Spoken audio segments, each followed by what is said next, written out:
What happened to Amy? Oh, there she is. Amy. Amy, you've gone. Okay. Last time we were talking about um science, and I would like to maybe just move on from that. But yeah, science as I said before, science in his eyes of His Holiness is not to be sort of equated with scientific hard-headed reasoning of the kind that we come across, but it's more the kind of more profound, if you like, sort of etymological meaning of the word science, which is to know. And that's what he likes because His Holiness believes in knowing, not so much in faith, as we all know.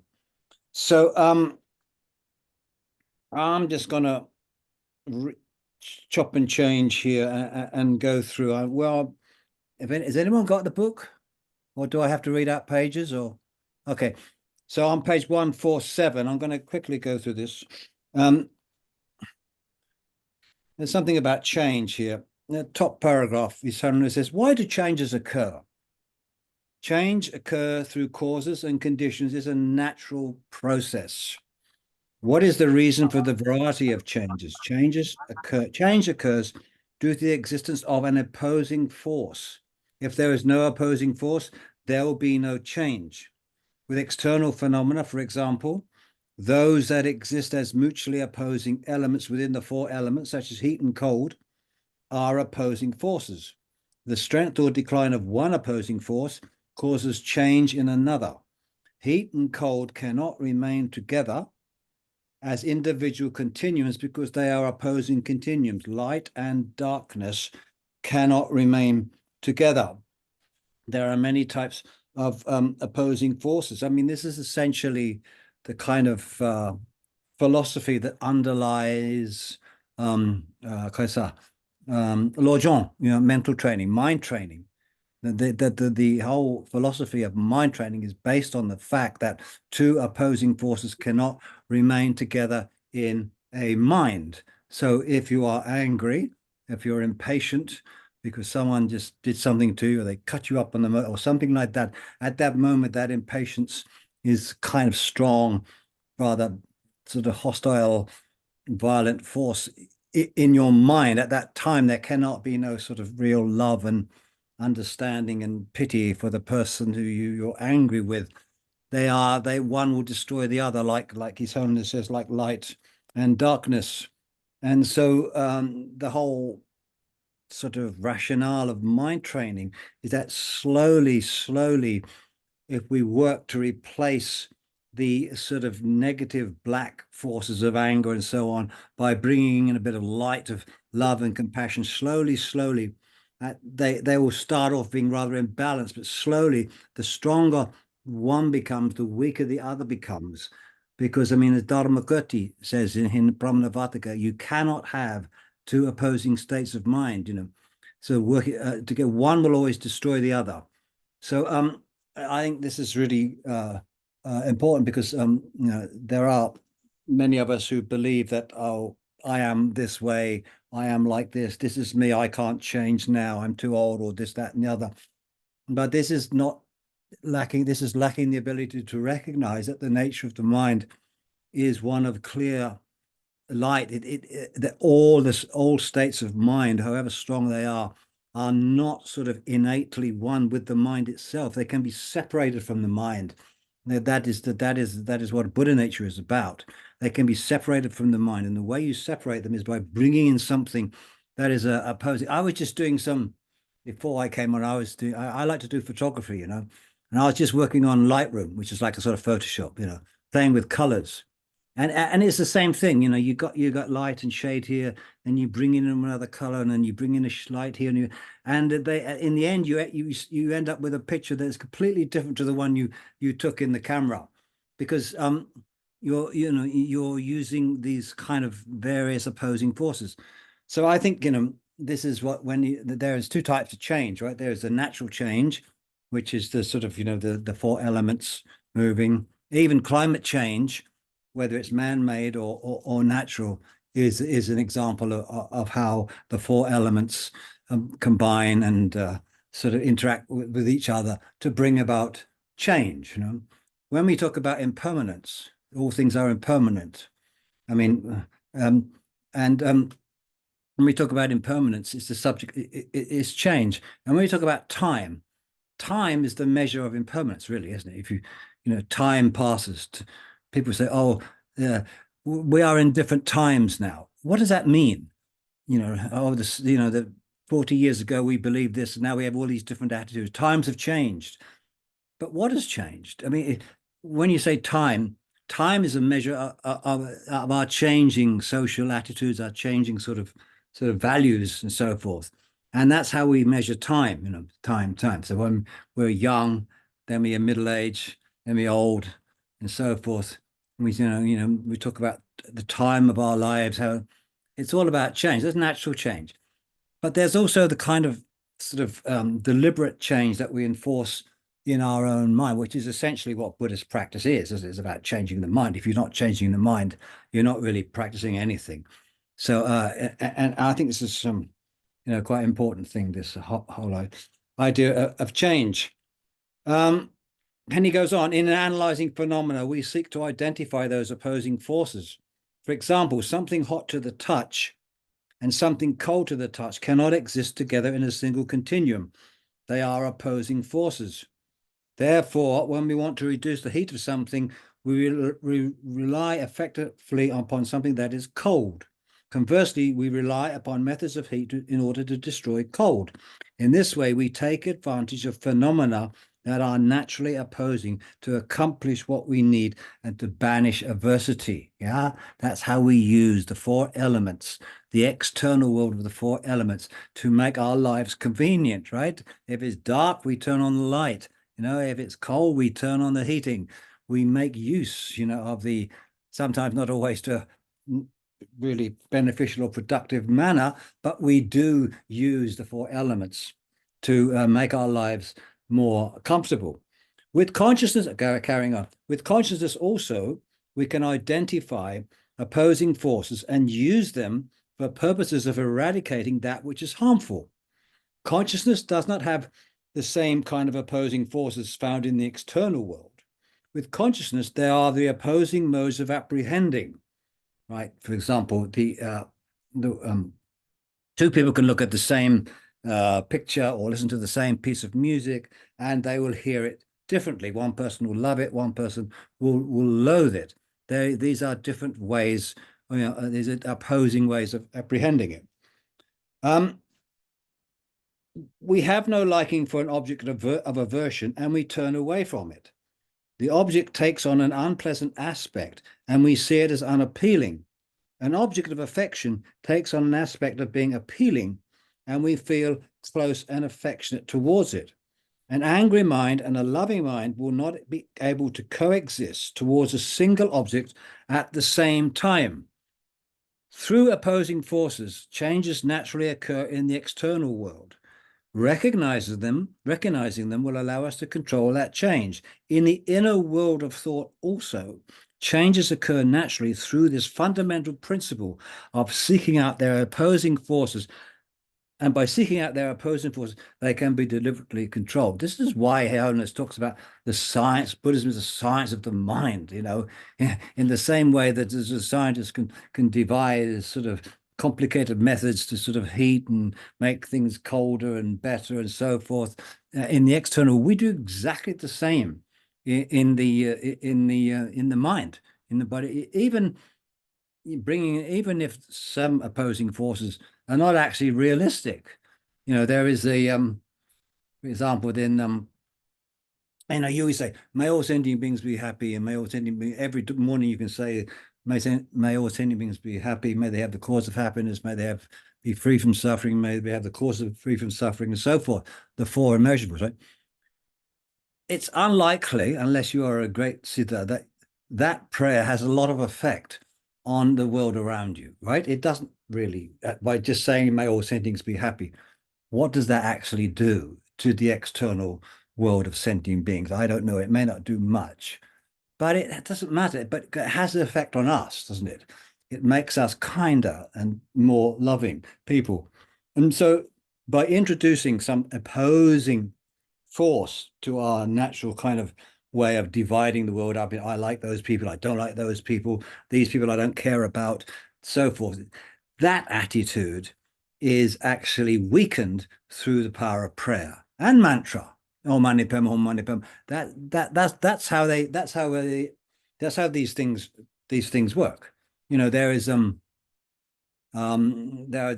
there are three types of bodhisattva, aren't there? There's the bodhisattva the bodhisattva who's like a king. In such a bodhisattva will attain enlightenment first, and then look after all the living beings. Like a king becomes a king, and then he looks after, or a queen looks after all the subjects. There's the bodhisattva that is like the ferryman. The ferryman who crosses the river takes his passengers with him. At the same time as he crosses the river, the passengers are with him. So that bodhisattva wants to attain enlightenment with everyone all together, like some sort of mass enlightenment. And then there's the bodhisattva like the shepherd. The shepherd will always put his or her sheep away at night first, before looking after himself. And so that bodhisattva prays that they will be the last person to attain enlightenment. The last person. They will bring all living beings to happiness, and they will be the last. Well, two of those are impossible. The shepherd one is impossible. The ferryman is impossible. The king is possible. But it doesn't matter. It doesn't matter, because the bodhisattva who is like the shepherd, if you think that, if you really believe that, that increases your own sense of altruism. You put others first, like the shepherd puts his sheep first. You put others first. So it is an opposing force, and that's what he's trying to talk about here when he talks about these opposing forces that are part of the Buddhist science of mind. And so then he goes on to, there's the Buddhist science of mind. He talks about sense consciousness, conceptual cognition, how important it is to recognize the difference between sense consciousness and conceptual cognition. He says, for example, if people look at the face of the Dalai Lama, there is a cognition focused on the person that they see. That cognition will apprehend me moving my hands and so on, but whether or not it can ascertain those movements or not is another question. By the word ascertain, what it means is that if you watch someone moving their hands or something like that, and then you think, oh, the Dalai Lama, he moves his hands a lot, doesn't he? He's doing this, he's doing that. That apprehension, that comprehension is not sensual, sensory. It's not sensory comprehension. It is conceptual. They work together. The eyes see, the eye consciousness sees the Dalai Lama moving his hands. You see it. You see it. On top of that, you then start thinking, oh, this is he's moving his hands. He's doing that is a conceptual cognition. The other one is a sense cognition. They are different, but they work together. This conceptual cognition is what is known as a mental factor, a secondary mind. They are the sense cognition is said to be like a queen bee in the middle, and all the other conceptual cognitions, thinking, analysis, concentration, feelings, all these things are around it. So, I mean, these two types of comprehension, these two types of cognition are important. And he brings it up here because he says science is unable to distinguish between these two, how it is possible for neurons to produce conceptual cognition. He makes that point. So conceptual cognition has a way of appearing in which entities of time, place, and object are mixed together. For example, we think, oh, I saw this flower last year. Yesterday, I saw it in such and such a place. So when you see a flower in a field or something like that, and you've seen it before, you bring back and you say, oh, I saw this flower yesterday, I seen similar flowers, and da da da. All those is conceptual cognition. The initial cognition, the initial apprehension of the flower is a sensory cognition, and it's a direct, non-conceptual apprehension of an object you see.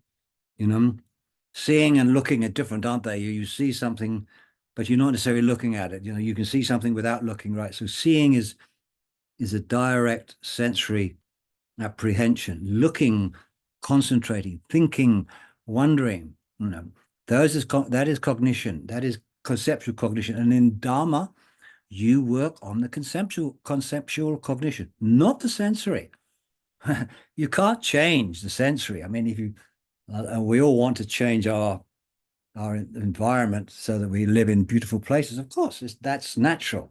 But why is it natural? Why is it? It's because that the accompanying conceptual mind that goes with these sensory cognitions is more beneficial to our health, our mental well-being. Oh, we like this place. This is beautiful. What a lovely countryside, wonderful rivers, beautiful people, music, and we like those things, right? But that's because they are conceptual cognitions that coexist with sensory, visual, and oral apprehensions. So in Buddhism, you change the conceptual. You don't change the sensory. You can't change the sensory. In Tantra, for example, that you change the the sensory is almost nullified as an ordinary sort of appearance and changed into a divine appearance, isn't it? In Tantra, but even not in Tantra, in Sutra too, whatever experience we have when we go out shopping in supermarkets for garlic sauce or whatever it is, and we see things and we hear things, all those opportunities, there are concepts, thinking, what's this, what's that. If we change those, all the people we see in the supermarket, or if we try and sort of see them as beings who want happiness, same as me, instead of they're in the way, I can't get close to why, or they're making a noise. So that is that is the difference between those two types of consciousness. Sensory cognition, you can't do much about. It's just there. It's the external world coming to you. Your conception of that external world, the way you think about it, the way you deal with it, that's in our hands. That is what practice is, and that's what His Holiness is talking about here. Gavin, can I ask a question? Yes, please do. Thank you. You were just saying we can't do anything about the seeing, but are you saying that in Tantra, part of our training is also to change what we actually see?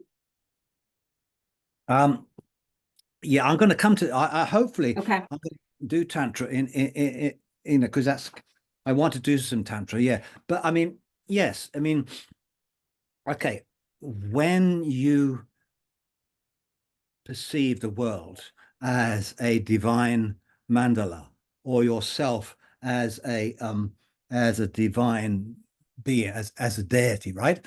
What's changing there? What is changing? What is the change?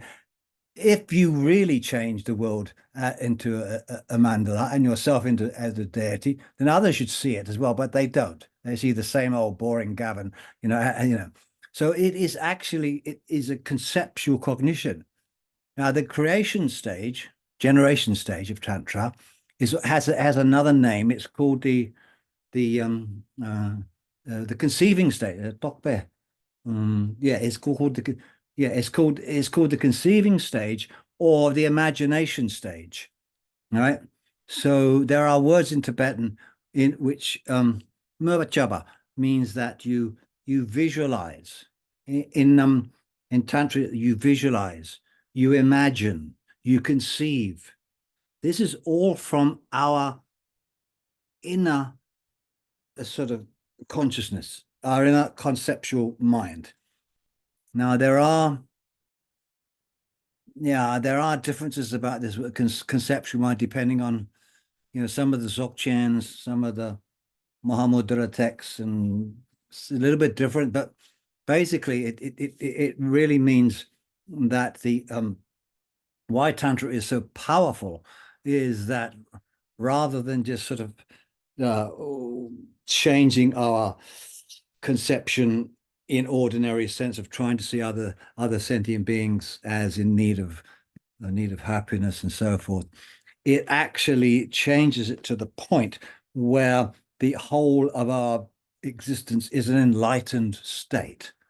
It's an enlightened state. I remember Dhamma Lord Rinpoche once saying, the Tantra, he says, well, it's just this, if you imagine yourself as something and keep on doing it, and eventually you'll become it. I mean, it's a little bit sort of short-handed, but that is the basic of Tantra. The basis of Tantra is that this powerful, I mean, Tantra is amazing. It's absolutely amazing. And it's not amazing because it's all mystical and stuff like that. Not that bad. The philosophy of Tantra is extraordinary. And it may be a bit misunderstood, but I mean, and I don't know much about it, but the more I read about it, the more impressive it. But hopefully, if I don't waffle on too much, we will get there. And I'd like to get onto that. But please, yes, if you have any. So the next chapter is called The Universe. And actually, that's very short because in the original Tibetan, there was some long piece about this, which had been translated, was not the words of His Holiness at all, but it was taken from some Wikipedia or something and translated into sort of Tibetan about about the whole idea of protons and neurons and Big Bang and all that stuff. And I don't know how they did it, but anyway, yeah. Gavin, I have a question before we go on. Yeah. Can you see me?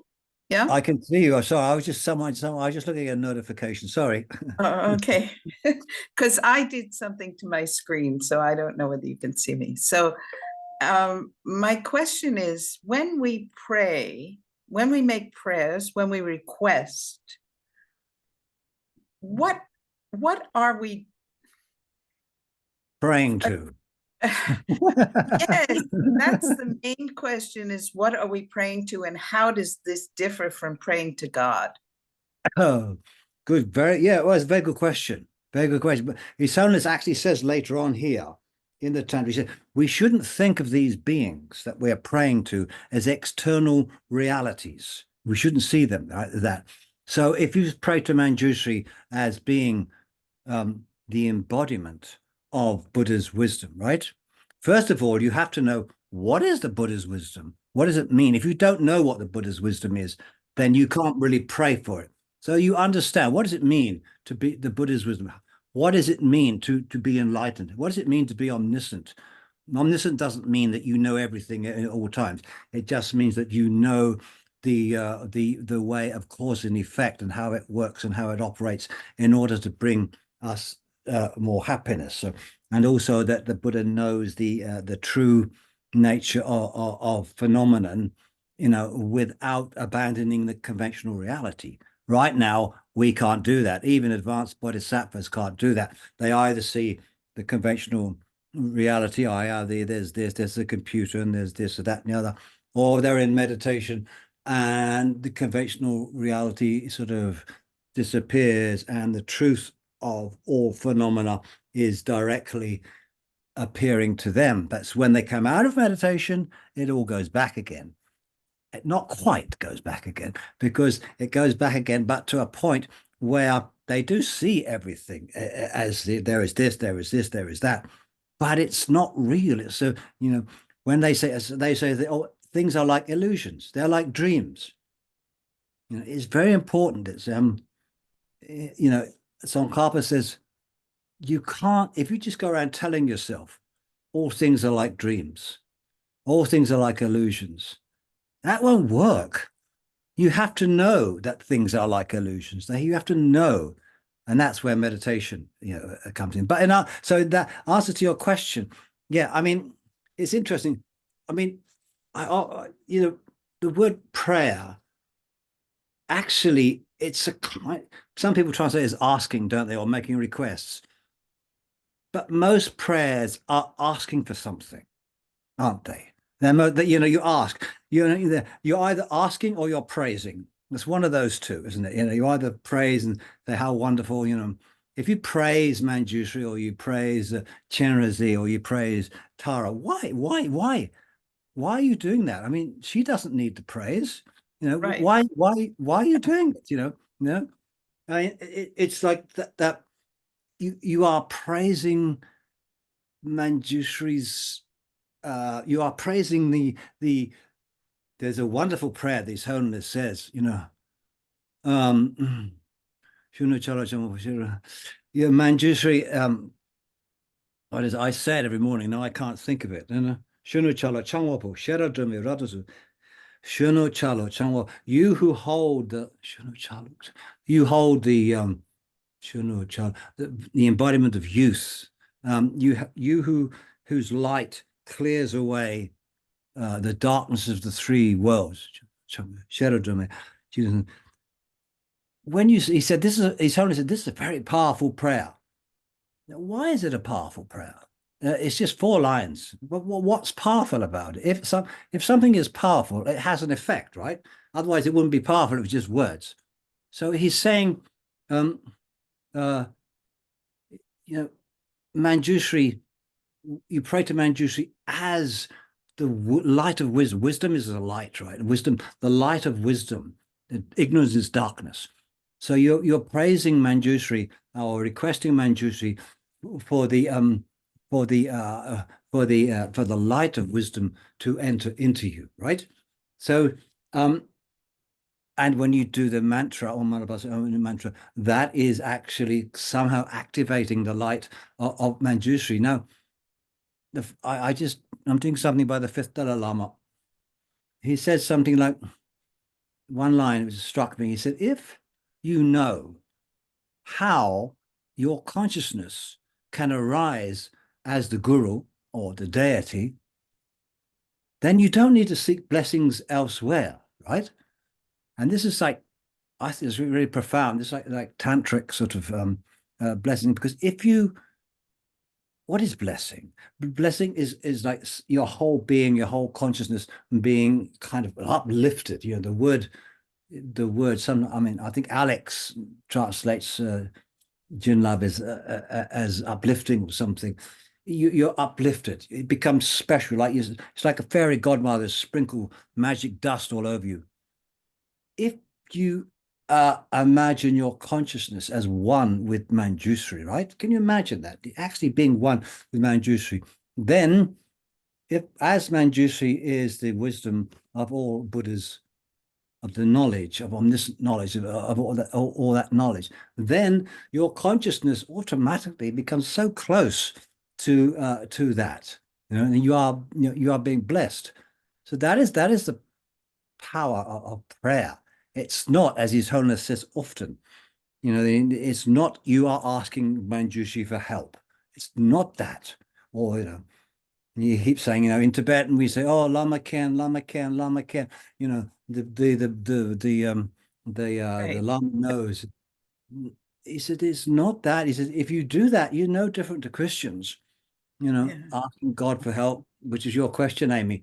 It's not that. You're not asking him for help, not at all. It's a proactive mental development to pray. I think something like that. I don't know, something like that. It's a bit like that, you know. It's yes. I often ask, you know, you do, you know, everywhere you go, you offer water for washing, water for drinking, perfume, flowers, music. What else? Light and so forth. Why?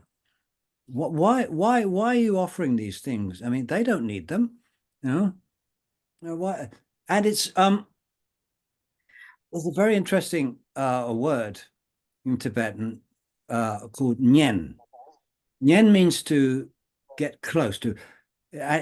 Unfortunately, it's translated as really strange in English as approximation retreat. You hear about it. You see approximation retreat. I don't know if this is American, but in English, where we live, approximation does not mean to get close. Approximation means not exact, right? But the word in Tibetan means to become close, to approach, right? In Sanskrit, it's seva, no, seva, which, strangely enough, is cognate with our word to serve. Serve and seva are the same root. When you serve somebody, it's not like I don't mean serving like a waiter in a restaurant, but to serve somebody, to serve, to go, to really with devotion. And when you practice your retreat, your nyen, your seva, you're actually trying to get closer to the deity. But what is it you're getting close to? You're getting close to the wisdom of the Buddha, the compassion of the Buddha. That's what you're getting close to, And His Holiness later on in the book, he says, one thing I like about Christians, he said, you don't have to get close to God because God created everybody, right? So you're already close to him. But in Buddhism, these deities are a bit far away. So we have to get close to them. There's this practice called nyen in Tibetan, seva, or getting close to. I like to translate it as an approach retreat, but I've seen it approximation retreat. I'm sorry, but I don't even know what that means. I mean, the approximation, I suppose approximate as a verb in America, doesn't it? That means to get closer to, but in English it doesn't. Over here it doesn't have, to approximate. But I suppose, yeah, proximity. No, close, yeah. What? It means, I would think, to simulate is our sense of approximation. There. Oh, yeah, yes, it has that meaning too. Yes, it has that meaning too. Yeah. But anyway, the whole idea of prayer, which is quite profound, because we don't pray anymore, do we? Or when we do pray, it's like, oh my God, help.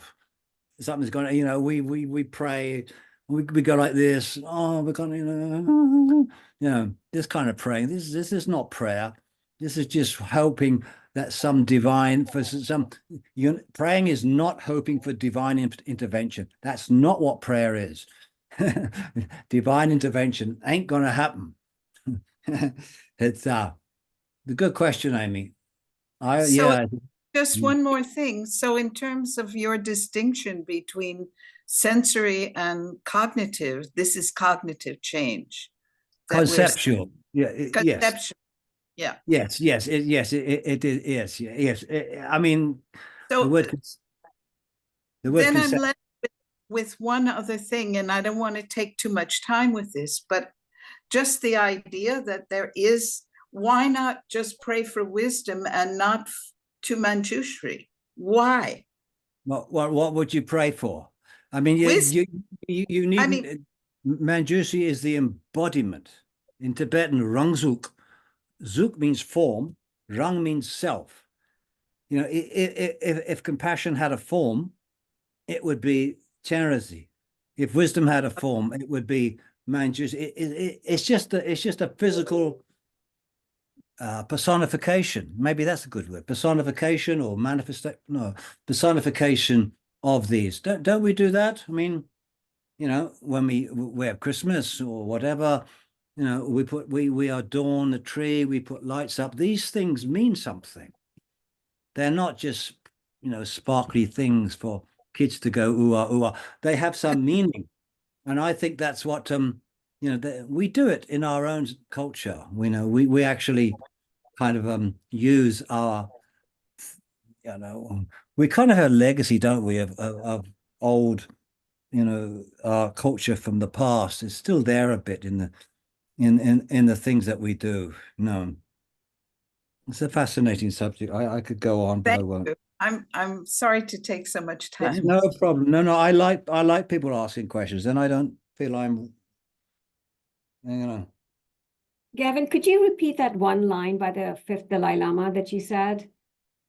Yeah. Yeah. If you know how to see your consciousness as the Lama, Lama Ru Shabak. Then there is no need to search elsewhere for blessings. Something like that. Yeah. There's no need. You know. I think it's very profound. The fifth Dalai Lama is a very interesting person. This little I'm doing a whole book of anthology of advice and songs. And this one is by him. And you read it through, and it's like reading a text from the Nyingma.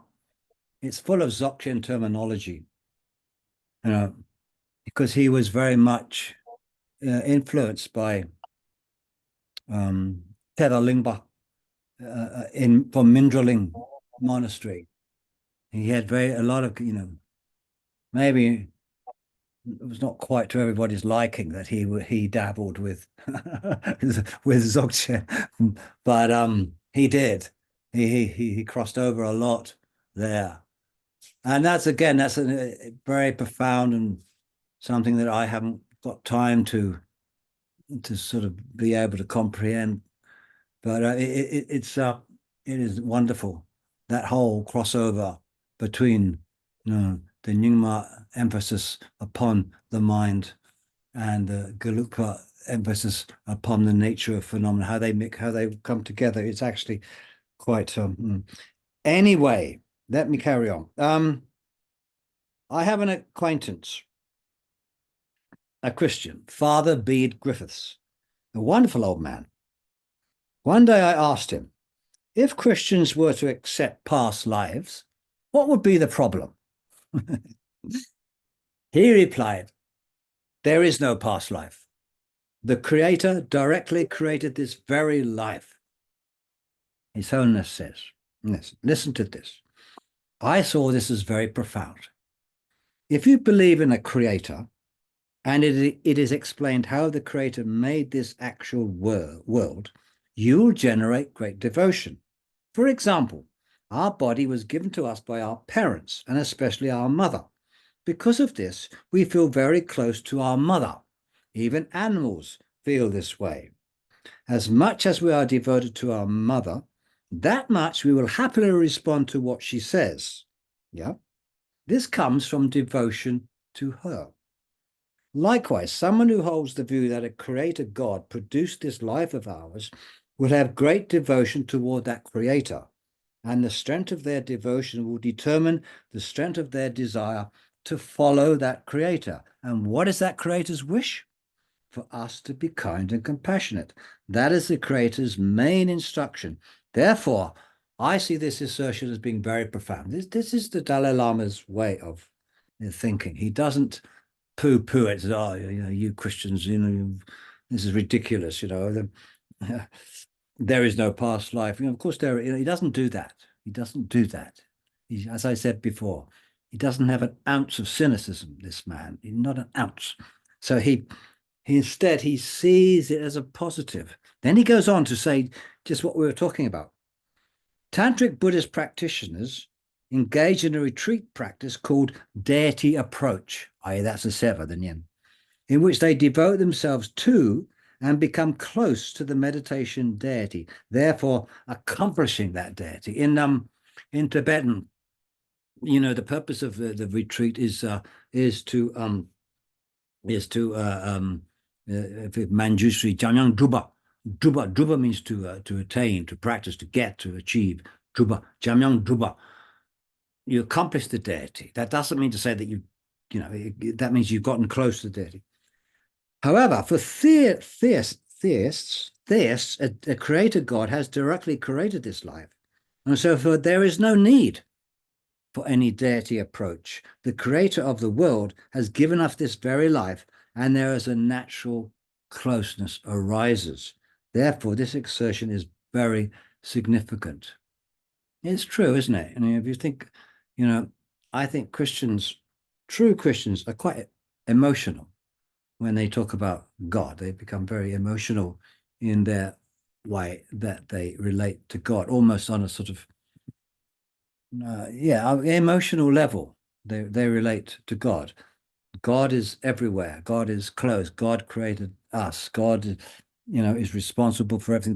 Therefore, there is a natural closeness. And if we can see God in everything, or God's hand in everything, then naturally there's a closeness. Whereas with Buddhism, there is no created God, but there are these other deities who are representative or illustrations of certain states of mind that we want to accomplish. Those we have to get close to.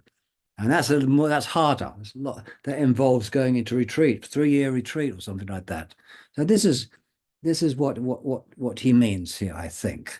I think that's very, very, very profound. Then he goes on to, I'm not sure where I want to do this. He talks about questions on self, and this is about non-self, and you probably all know about, meditations on emptiness. You've probably had hundreds of teachings on them, so I don't know if there's any need to just one thing. The eye of infancy, the eye of youth and adult and old age always seems as if it is one. No matter how many changes the body and mind undergoes, an eye that undergoes no such changes appears to the cognition, right? There's an eye. And there's this sort of single enduring entity that was around when I was a child, and it's around now, and that's always there. And I did this, and I did this yesterday, I'm going to do this tomorrow. This unchanging and permanent self appears to permeate all instances of I, and it is known as a sort of permanent, single, and independent, right? So the I in he mentions this here too, the I in the Tibetan Buddhism, the I that is sort of the one that doesn't really exist in the way it appears to exist, is described as being like a master with servants, right? The servants are the body and the mind, and there is a kind of I, a sense of me who is in charge. I'm in charge of this. It's my body. Don't touch me. It's my body. Don't you dare touch me. I saw someone on TV. Don't you touch me. My body, my body. Don't you? My house. My mind. There's like sort of like a master. I mean, this is, of course, from the days when there were masters and servants, and that's described as that.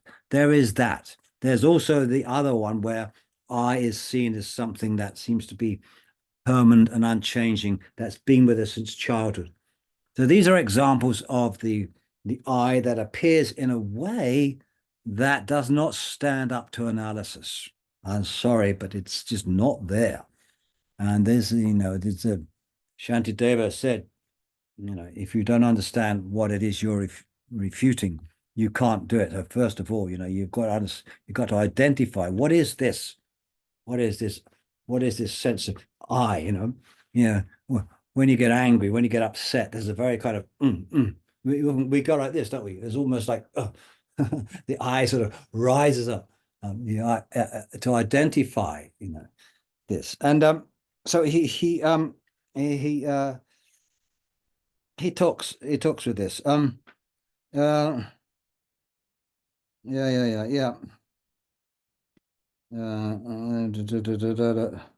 Oh yeah. The self that does not exist in the term no self, that self is the one that exists as something other than the aggregates. That does not exist. Within that, the I exists in dependence upon the aggregates, not separate from, it's dependent upon. Okay. However, as mentioned previously, when it appears to the cognition, it appears as if it had intrinsic existence, like a master or lord with power over the body and mind who belong to that I. It is as though the body and mind are like servants or slaves to be controlled. It's very important, I think. We are led to think that I am the owner of my mind, and I make efforts to reduce anger and desire to increase love and compassion. I make these efforts because I am in charge of my mind. From another perspective, the mind is under the governance of I. Likewise, the body is owned and cherished by the mind. For example, when my knees hurt and I cannot tolerate the pain, my 2 hands massage the knees. This is like the I giving orders. This appears to our minds. And when it does this, This master-like I appears as if it's self-sustaining and existing with no dependence upon the servant-like body of mind. Now, this should be remembered that in the first a few these sessions ago, His Holiness talked about there is an I that does these things, right? You know, we shouldn't confuse, you know, the balance between existence and non-existence. There is a kind of an I that appears in a way that doesn't exist, but that doesn't mean to say there is no I. I sit here, I talk, I do this, I do that. I can become this, I can become that. Even if you're competitive in life, you know, I can do this, I can become this, I can. There's nothing wrong with that as long as it's not sort of creating some kind of stress or tension, and you hold that I to be something real and significant. As long as you understand the nature of the I, you can do what you like. You know, you can say anything.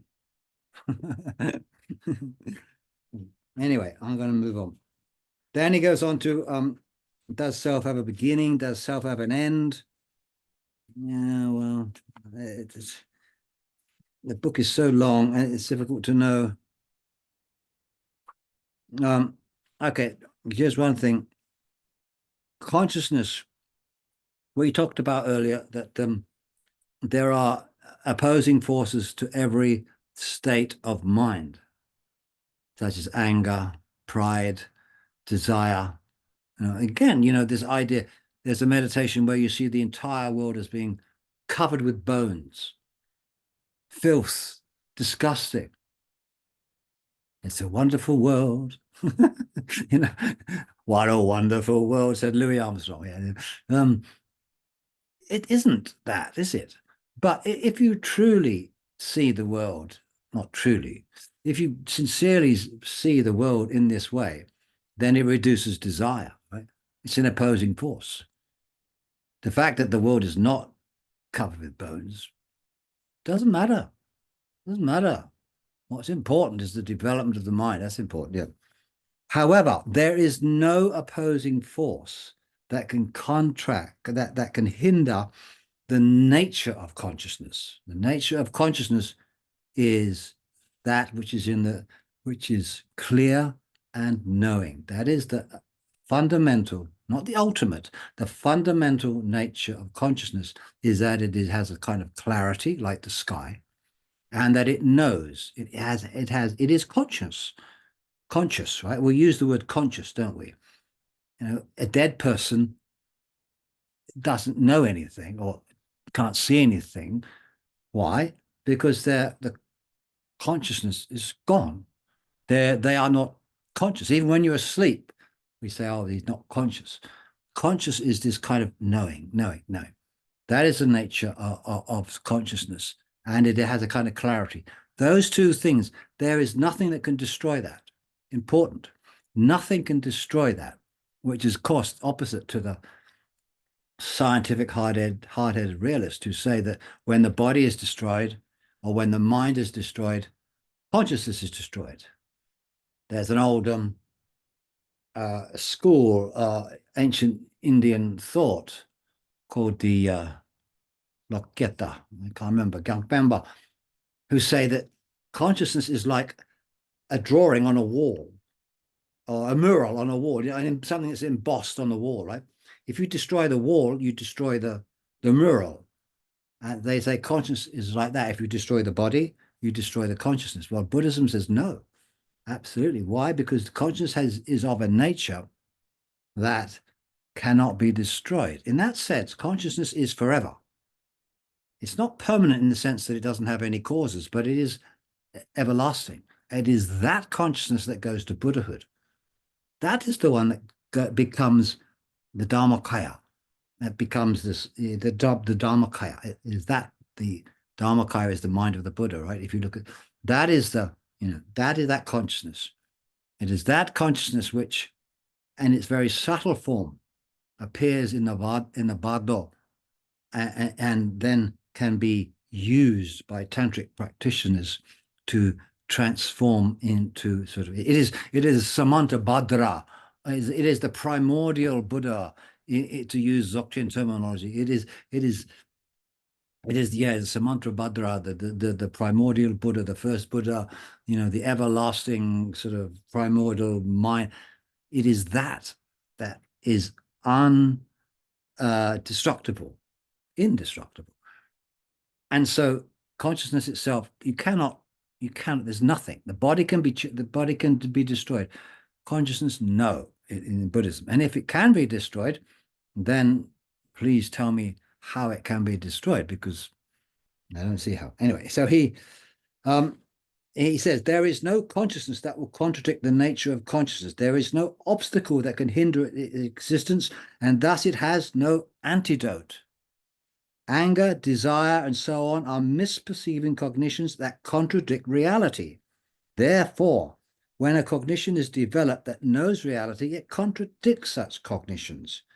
Therefore, there are consciousnesses that will contradict misperceiving cognitions. These misperceiving cognitions are in the nature of clarity and knowing, but they do not abide only in the nature of mere clarity and knowing.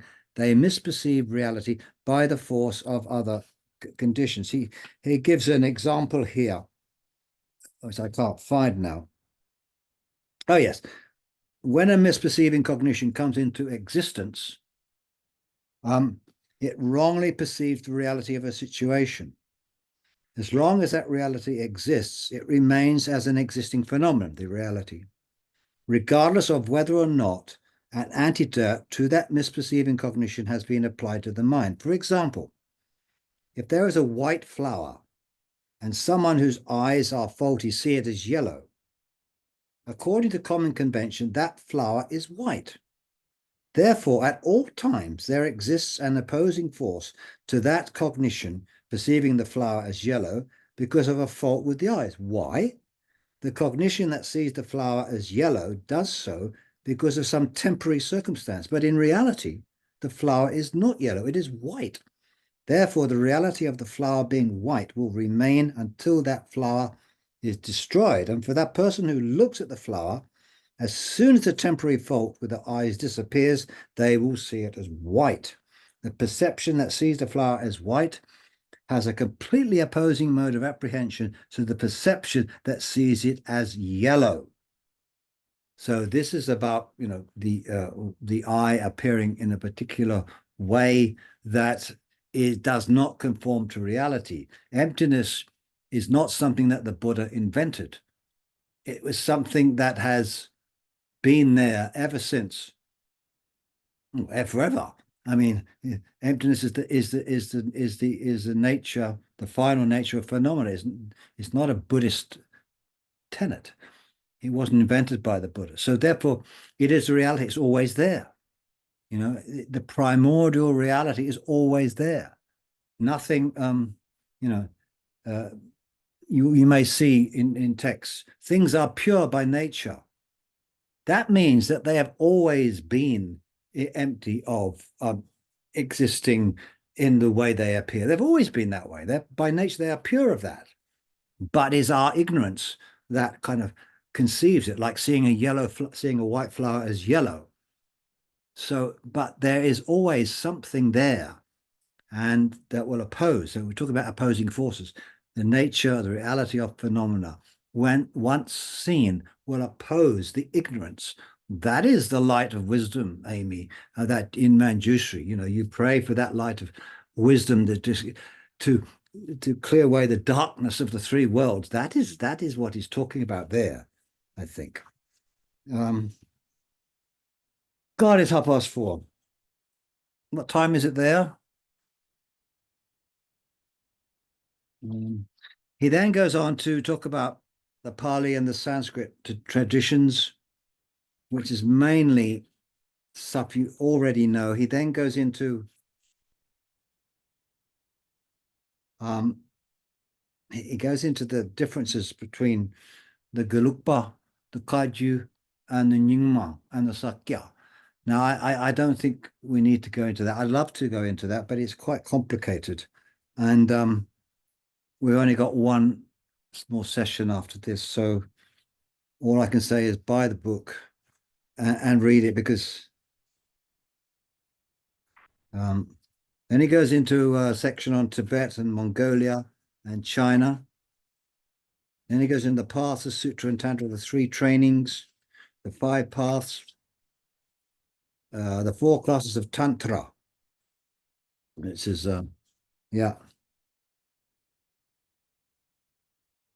Okay, the Vajrayana path. So what is the difference between the Sutra path and the Tantra path? In the perfection of wisdom vehicle means non-tantric path, okay? It's called perfection of wisdom because it's basically based upon studying, you know, the Prajnaparamita texts and understanding emptiness through meditating on reasoning and dependent arising. That's called the perfection of wisdom vehicle. It's a sutra vehicle, okay? In there, bodhicitta is generated, yes. And the level to be reached through the practice of the bodhicitta is the 2 perfect bodies, the form body of the Buddha and the Dhamma body, i.e. there's the Rupakaya and the Dhammakaya. These 2 bodies will not arise from no cause or from an inappropriate cause, but will arise from reliance upon appropriate and similar type causes. Therefore, practice is followed on a basis of concordant causes, right? In the sutra vehicle, you develop bodhicitta, you understand emptiness. Those 2 together will create Dharma body, which comes from the practice of understanding emptiness, and the body of form, whether it is Namanakaya or Sambhogakaya, which comes from meditating on bodhicitta. Those 2 together, right? They come together. Those 2 in the vehicle, yeah. Like that. Tantra, I'm on page 260 if anyone's got the book. Tantra speaks of exclusive material and similar type causes for achieving the resultant form body and the Dharma body. For achieving the Dharma body, a wisdom comprehending emptiness that is a non-conceptual of manifest pure success in which all the liberations of appearance have subsided and which is grasped by bodhicitta and is similar in aspect to that Dharma body is generated many times and meditated upon. This is the exclusive cause of the Dharma body. Right. So there are 2 types of causes, right? There is a material cause and a similar type cause. Now, we did these last time, you know. The similar type cause means that every preceding minute, every succeeding minute is the same type, right? The same type. It's like a fire. For every moment of fire, every instance before and after the fire is fire. That's called, it's good. They're similar type. Material or substance means that when the fire ends, there is no more fire, but there is the kind of the ash and the leftover from the fire. That ash was originally wood. That wood was originally a seed. That seed was originally. These are causes that are of similar substance, because the substance is just repeat. The substance goes through, evolves through changes. So these 2 types of causes are needed in order to attain enlightenment. So there is the exclusive. Tantra talks about Loden Sen talks about mind and winds, right? In Tantra, you use the winds, the energies, right? The energies of the body. It's called wind or air, lung, vayu. And that's one cause. And consciousness is consciousness and they're together, right? They go together in Tantra. In Tantra, or wherever the mind is, the wind is. You know from experience, if you're tense, you get kind of pain up here, right? The wind rises up, you know. Wind and mind are like a horse and a rider, right? Wherever the rider goes, the horse, wherever the horse goes, the rider goes, right? So the rider, the rider is like consciousness and the horse is like the wind, right? The horse is directed by the rider because the consciousness is the one that directs. And the whole way you direct, if you concentrate on one particular part of the body, all the winds will accumulate there. If you concentrate on the heart, you accumulate. When you practice practicing the sort of accumulation or the penetration of the various chakras in the body, you concentrate your mind there, and the wind concentrates. Anyway, mind and wind are two causes. Mind will transform into the Dharmakaya, right? It is simply because it is the mind which is of clarity and knowing. In its very subtle level, it's the subtle mind, and that is the cause that will go to Buddhahood, or we're talking about Tantra now, so to Vajradhara. The lung, or the wind, is actually form. It's some kind of form, isn't it? Lung is form. It has, the definition of lung is that which is that which is light and moving. It moves. Air is, that's air. That it has form. You can't see it, but it has form. That is developed into the illusory body of the deity that you're meditating on, and so forth, and that will become the form body. These two are the two causes that are used in Tantra, and in Tantra they are united together as one. So this is quite difficult, this stuff. Okay, so Tantra, for Tantra and Sutra, you have what should I say? Yeah, this one said, wisdom comprehending emptiness, which is a non-conceptual cognition of suchness. Suchness means emptiness, in which all elaborations of appearance have subsided. That means it's the direct comprehension of emptiness, and which is grasped by bodhicitta, i.e. grasp means it's together with, it's yub and yum, it's heart, no heads and heart, it's head and heart, method and wisdom, these two go together, right? They are always together. Is generated many times and meditated on, right? Yeah.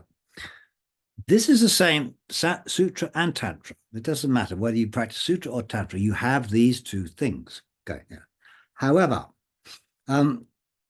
removing the ordinary appearances and apprehensions we have in our minds right now, and meditating with a host of methods on the yoga of the deity form that resembles the enlightened form body as the ripening agent of the path to create the exclusive material cause of the form body, is the way of the Vajra vehicle, right? So at the beginning of the Vajra vehicle, it's called taking the result as the path, right? That's another name for Tantra, is taking the result as the result. You take it on you now, he says, knocking his glasses off. So the result is the enlightened body.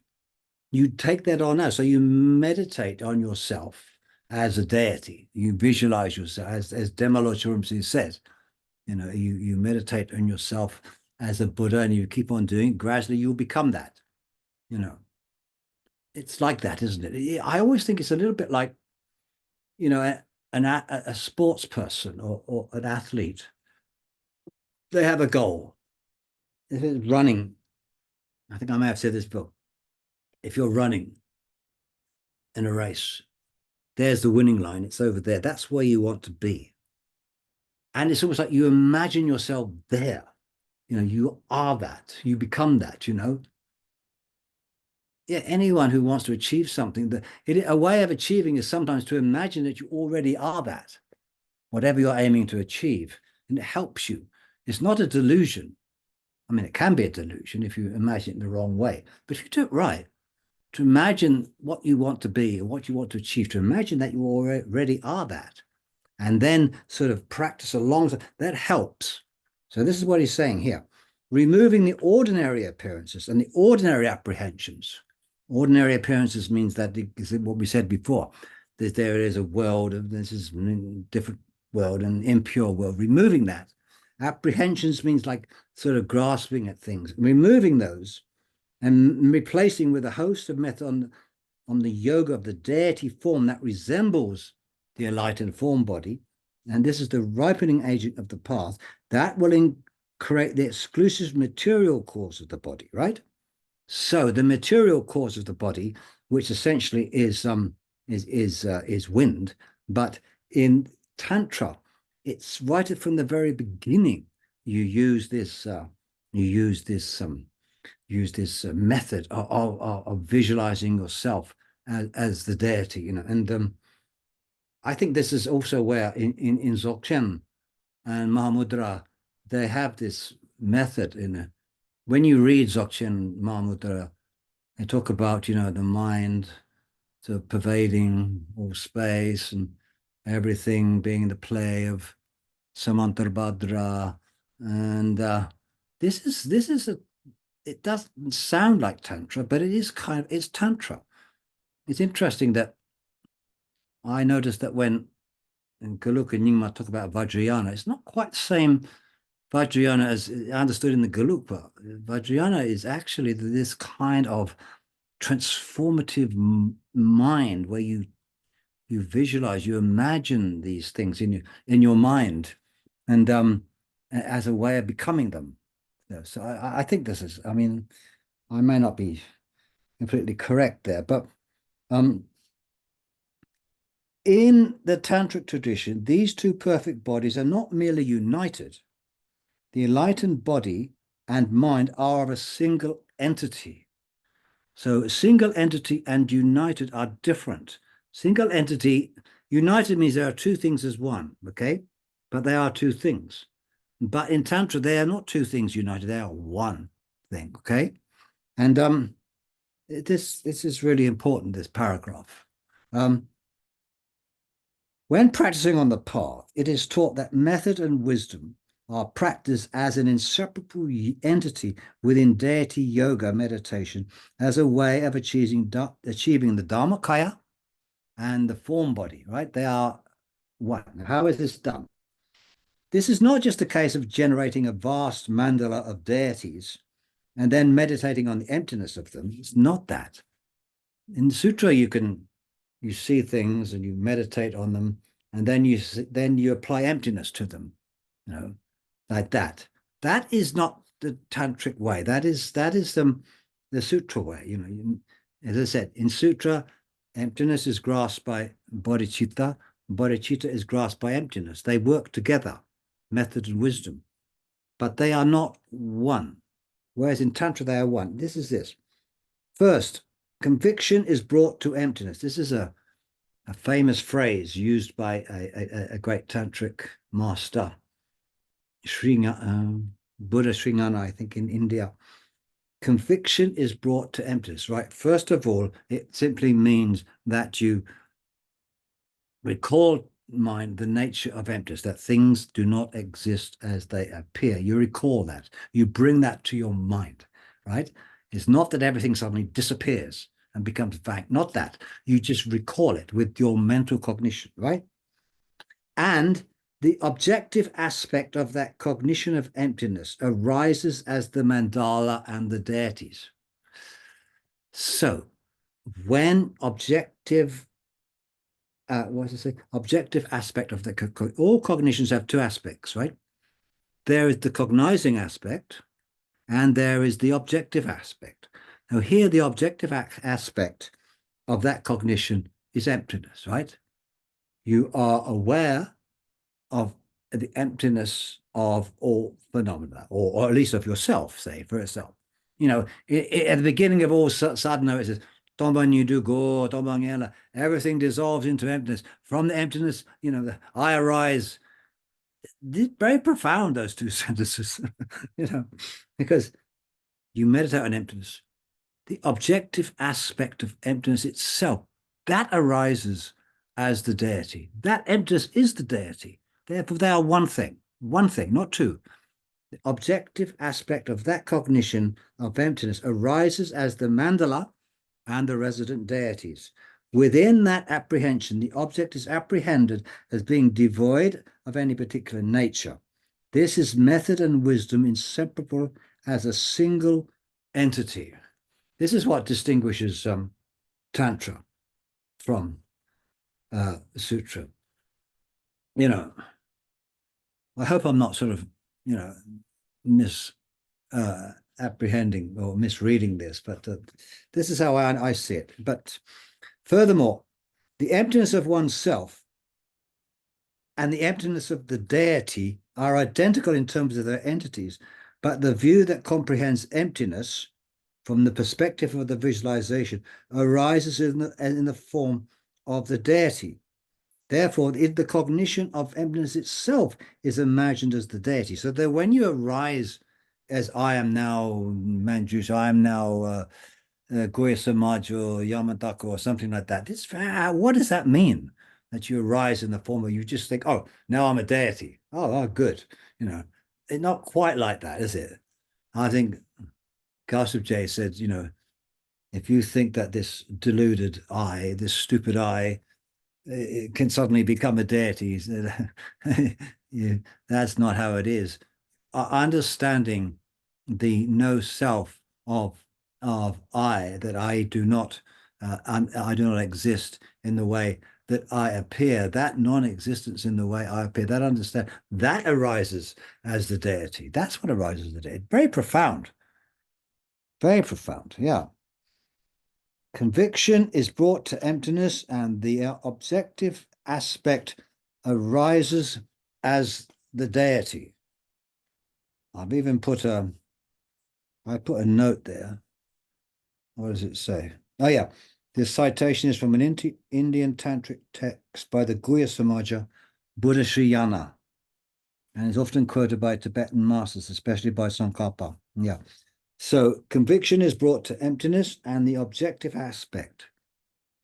You know, you need to think consciousness, the word aspect means that one thing has two aspects. It's the same thing, right? Like a coin has two sides. Right? Emptiness, consciousness has two aspects. There's the apprehending aspect and there's the apprehended aspect, right? Like a mirror. You know, there is the mirror and there is the reflection in the mirror. But it's the same. It's two aspects of the same thing, right? So, yeah, those who accept self-awareness, rongrik, self-awareness or self-cognition, you know, they say that forget it. So yeah, a consciousness has two aspects. You know, think about that. It's not that the object itself is if you're thinking of something, or you're looking at something, that thing is not the object, is not the aspect. It's because it's not consciousness, it's an object. But the apprehendedness, it's apprehending that, right? That which is apprehended, that is the apprehended aspect. So on ordinary objects, fine. But when that consciousness is meditating on emptiness, the apprehended emptiness is what turns into the deity. At a basic level, it's not possible for the cognition comprehending emptiness to actually arise as a deity, but in future it will be. Yeah, obviously, you know, it's called, as I said before, it's visualization, it's imagination. You're not actually a deity. Obviously, you're not. Otherwise, you'd be a Buddha, wouldn't you? You would, you know, when you come out of meditation, you're back to being the ordinary self again. You don't actually become a deity.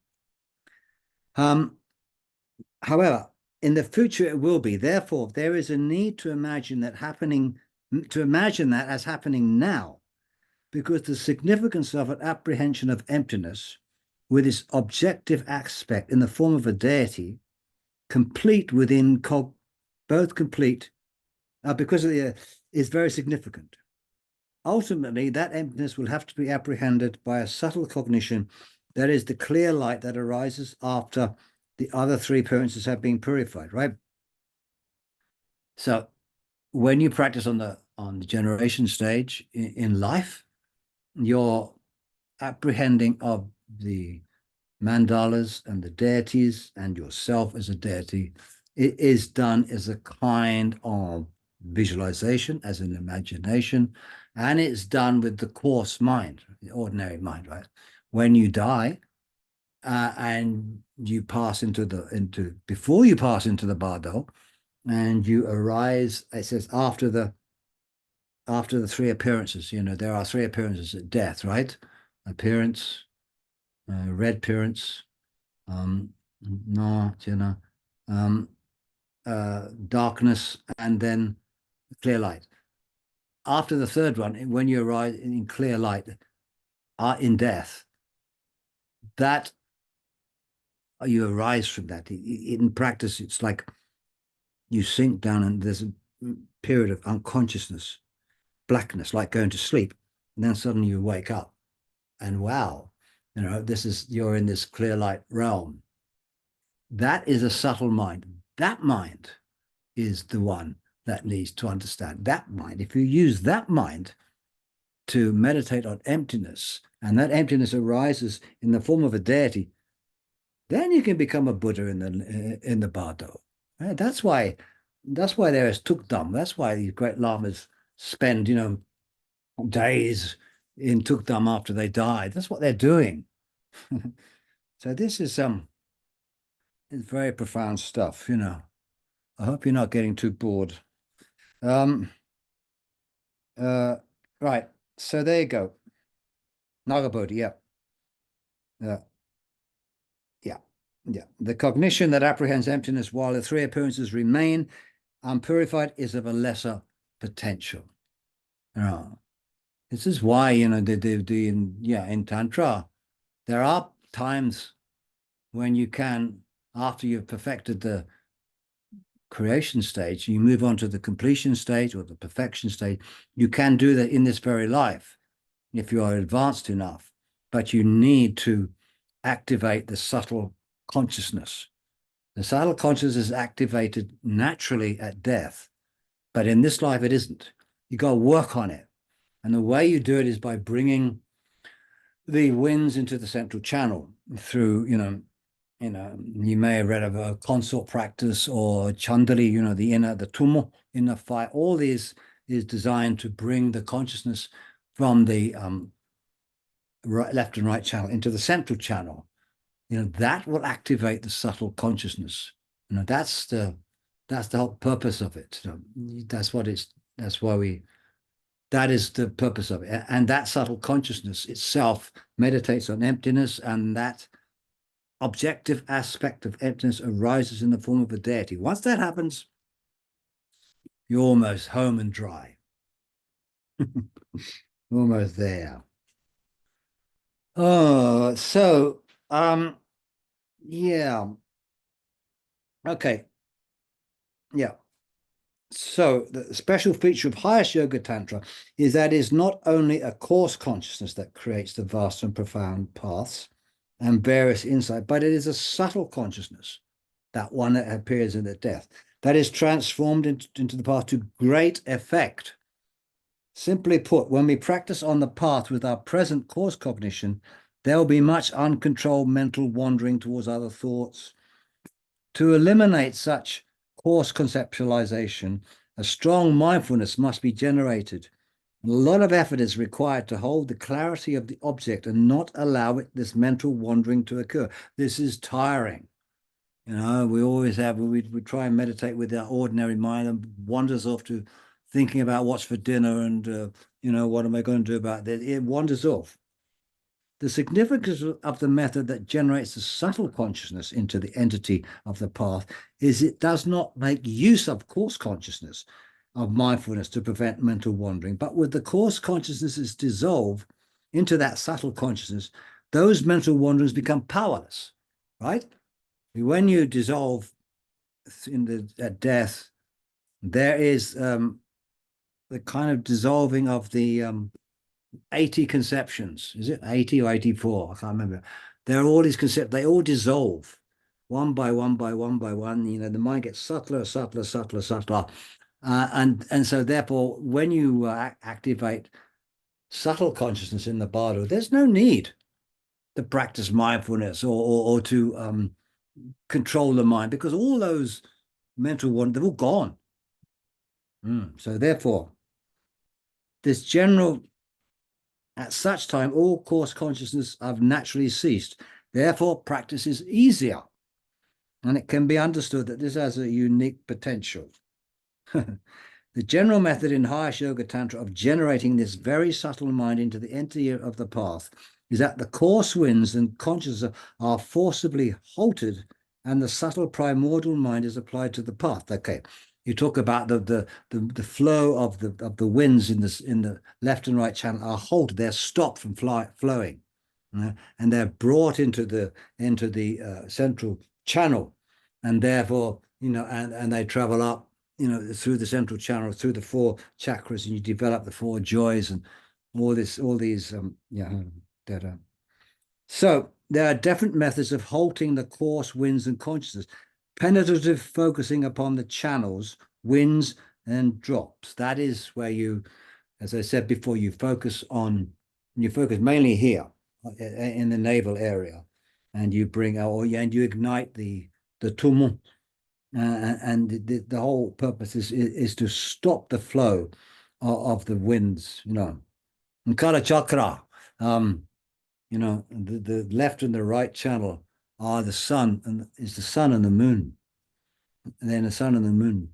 And the central channel is Rahu, the god, the planet that eclipses the sun and the moon. The eclipses in Kala Chakra are seen as the work of Rahu, or Rahu and Ketu. Rahu is seen as a planet.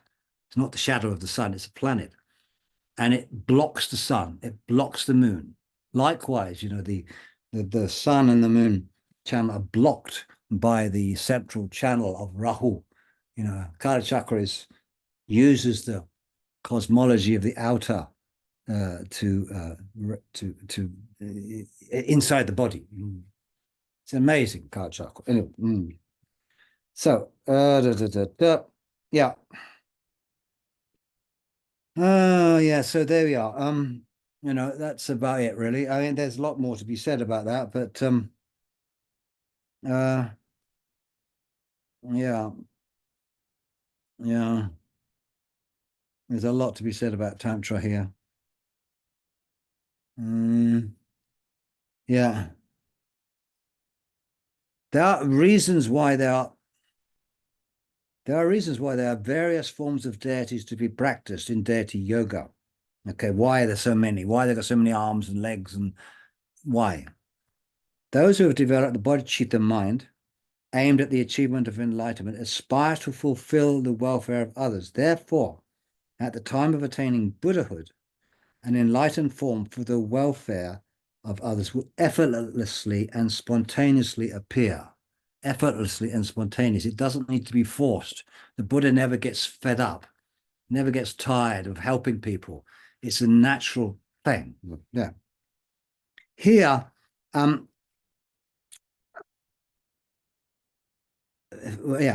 appear, and an enlightened form will appear, and it'll appear in different ways. Appear. Here, the word appear is within a place of appearance, right? Appearance, whatever appears, depends upon where it appears.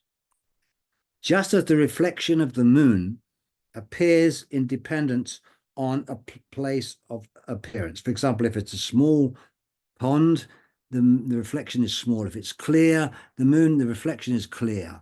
So the place where it appears is what determines the reflection of the moon. Likewise, it is where, i.e. samsara, or wherever we live, our state of mind, that is what determines how the Buddha appears to us. It's not the Buddha sort of decides, okay, today I think I'm going to be Guhya Samaja, tomorrow. Not like that, It's not like that. It's through the power, we talk about, don't we? The dispositions of us is what determines how the Buddha appears. I remember once someone in Geshe Tage's class, maybe you remember this, John, he's gone again. He said it, and someone said, well, if the Buddha is so omniscient and powerful, why don't they just appear right now in front of us, and say, here we are. So the answer is here. The size of the moon's reflection and its level of clarity and so on depend upon the receptacle that holds the water and upon the place of the appearance itself. It is the same with the appearance of an enlightened form for the welfare of disciples. Its independence upon the type, dispositions, karmic propensities of individual disciples, the various qualities of wisdom, compassion, and abilities of the Buddha appear to the mind of the practitioner as the various faces, limbs, and bodily forms of the deity. The various forms of deities arise in this way. These deities should not be seized upon as existing on their own like some intrinsically existing person. Yeah, Amy, there's your answer. But should be understood as illustrating. Yeah. So that's I think that's really quite profound, isn't it? You know, it's that we ourselves are responsible for the way the Buddha appears according to our own particular disposition. So therefore, maybe in the West the Buddha doesn't appear with, you know, a top knot, and maybe he can appear as anything. You know, he might appear as, you know, who knows how many Buddhas have appeared to us? We just haven't recognized them. Anyone who leads us to, you know, who knows? There's a lot of famous, you know, celebs, and maybe even be, who knows? It's, you know, we are responsible. It's interesting. We are responsible. Just like a pond of water is responsible for how the reflection appears. It's not the moon. The moon stays, the moon is the same. The moon's always the same.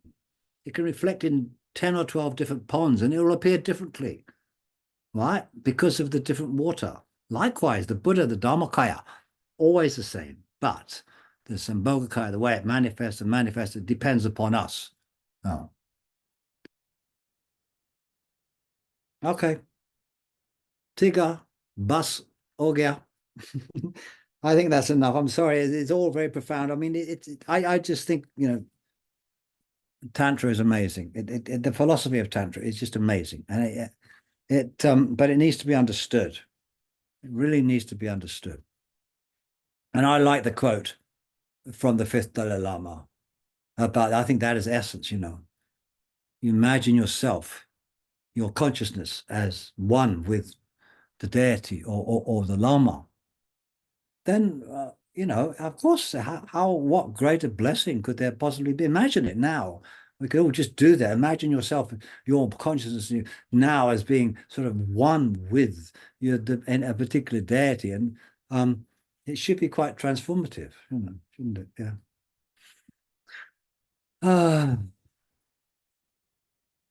I think we seem to have lost a few people on the way.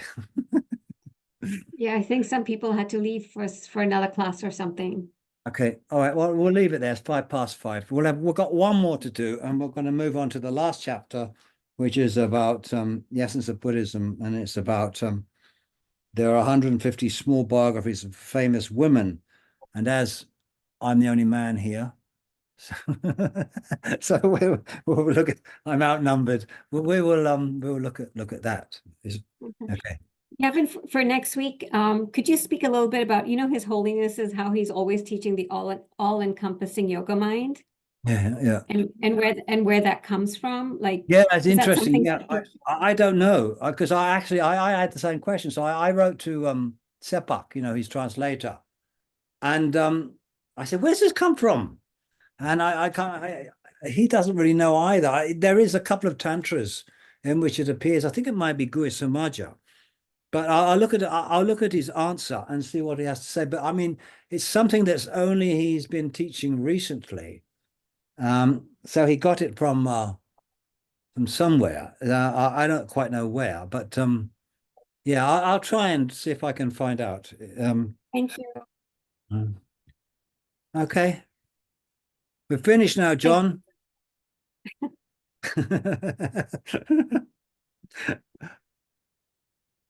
Okay, mate. Bye, Gavin. I'll see you next. Yeah, have a nice weekend. Okay. Thank you. Thank you, Sheila. Thank you, Gavin. Thank you. Thank you.